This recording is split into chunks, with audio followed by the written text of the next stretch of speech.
Hey guys, so I thought for Hannah's giveaway, I would just do this entry iPhone style. I actually recorded one with the camera set up at home, but it got on a bit too long, and it turned out to be a little ranty, a little more than I would like it to be. I love Hannah's topic. I I would love to pick at her and say that she's stirring things up, but really I actually like her reason. Nobody talks about really the bands that they don't like, maybe except for Vinyl Richie. I think he's pretty clear on that sometimes, but um, I think it is a good way to kind of get to know at least where our boundaries lie, right? So I want to preface this by saying that as I've gotten older, I don't have a problem with anybody liking anything. Even if I think it is the worst music ever made, if someone likes it, that's their prerogative. When I was younger in my 20s, I was a lot more adamant about these things and was a little bit more of like, active taste police or whatever, but it just doesn't matter. And so I'm going to preface my video and my response by saying that, as I've gotten older, people are allowed to like whatever they like, and I don't care. I'm not gonna, give them a hard time about it. I don't even believe in guilty pleasures anymore. I don't use that term. If you like something, you like it. There's no reason to feel guilty about it. So anyway, all that being said, here are the 3 bands / artists that I hate. Hate's a strong word. Still gonna use it. Just because. First one is probably the most controversial, and I don't know, I might get a little backlash on this, but the Eagles.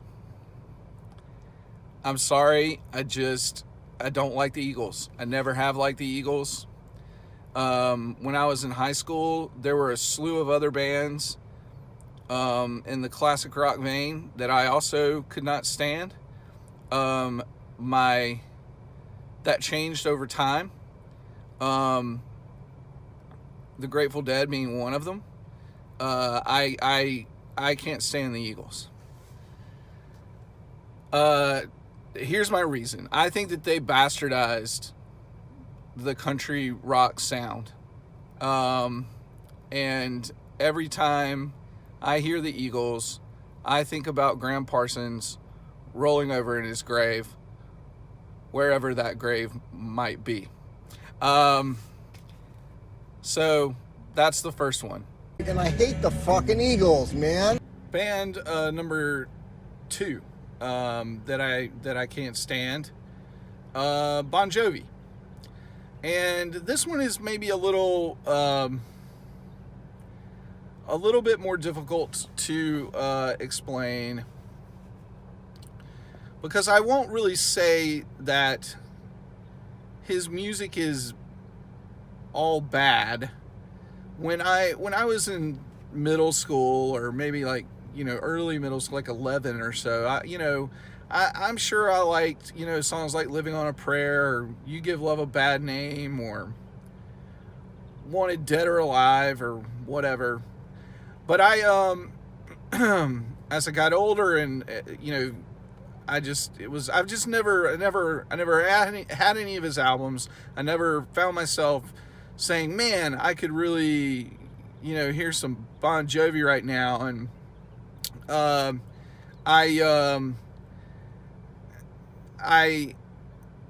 through as his career progressed, through the 90s, I felt like the music just got worse. On a And I guess what for me, there's just an emptiness to it. I just and I always kind of felt like I've always kind of felt like he's wanted to present himself as a true kind of songwriter, almost maybe in the vein of like, Bruce Springsteen or something, as a storyteller. But from a critical standpoint, he fails at that, in my opinion. I mean, it's impossible for anybody to be, the same as Bruce Springsteen, but you know what I mean? I feel like, to think about all the bands in the 80s, like the hair bands, and I don't know, I don't like using that term either, even though I just don't know what else to use, that we're just all about having fun and mayhem and just the rock and roll lifestyle itself, and even punk bands from the 70s and into the 80s, and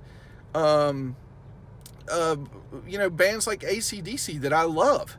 I'm not saying that all music has to have some kind of serious point of view, or that it all has to be art. A lot of it can just be about having fun, and that's cool and all. But to me, that was never his intention, and yet to me, I still always found his music kind of just empty. So I'm sorry, I just never been just never liked Bon Jovi. And so yeah, anyway, moving on. The third one is easy. Kid Rock. I can't stand Kid Rock. I was never really into that whole rap rock 90s scene. I never really understood it. To me, there was only like one band that really successfully fused hip hop with rock and heavy metal alternative instrumentation, and that was Rage Against the Machine. I guess the Judgment Night soundtrack was a nice experiment, but let's be real. And I never really felt like Kid Rock was doing anything that was new or inventive or unique. I guess he's one of those artists that's, not really out to make art. He's just out to have a good time and, entertain people, and that's cool and all. But even in that regard, over the years, he's changed his style. He's changed the kind of the character that he started out as, and I feel like he's kind of catered to a fan base that he knew that he had developed. And some people might say, okay, well, he's loyal to his fans. Well, but I don't think it's that. I don't think it's loyalty at all. I think it's market research. I think that it's contrived, and I can't stand him. And I think for all of the pop artists out there that take a lot of slack from, those of us that have an elevated music taste and knowledge, I think it's really unfair to them, because they never, they knew what they were doing the whole time. And to me, he's worse than that,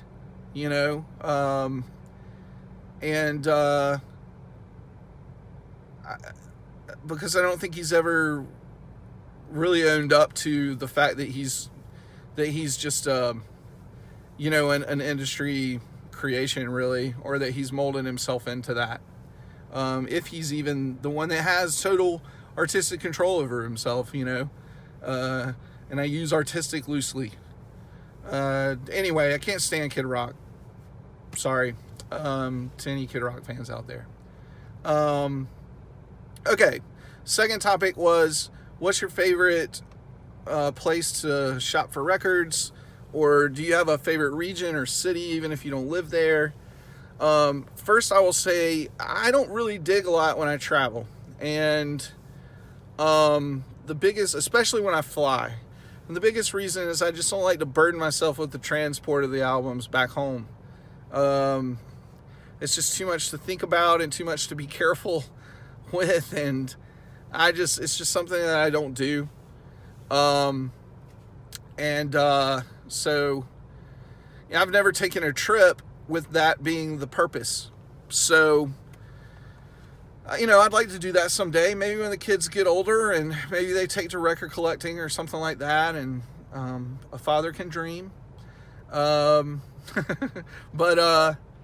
yeah, but I will say this, my sister lives in Portland, and when I went there, I went to 3 different record stores, and each one of those stores had a singular identity that made them so different from one another. It was a very cool experience. One was super huge, but it was great store. It had great selection, and it wasn't overkill. And then there was another store that was a little bit smaller. You could tell they were probably a little more selective about the used records that they bought.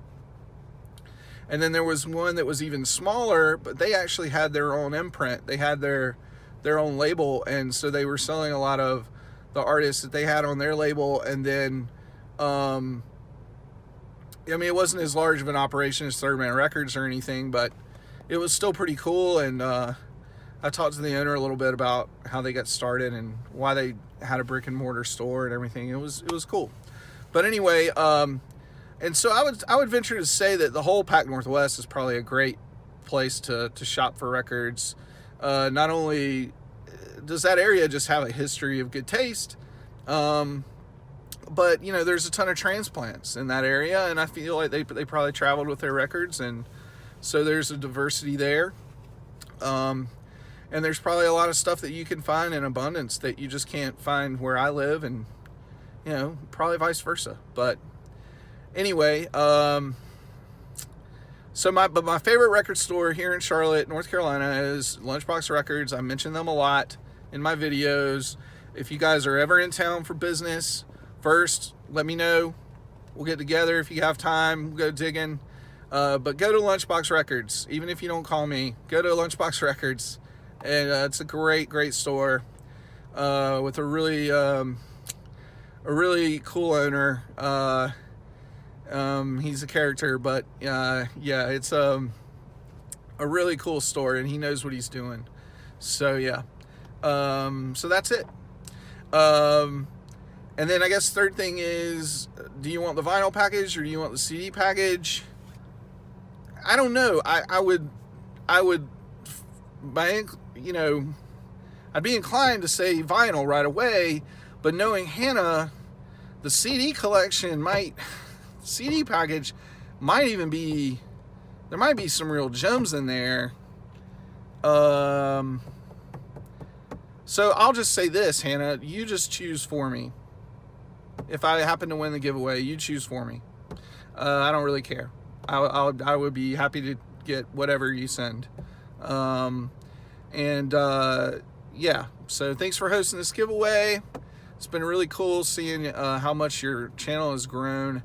Even though I've only been around since like the first of the year, I think your subscriber count has even doubled in that time.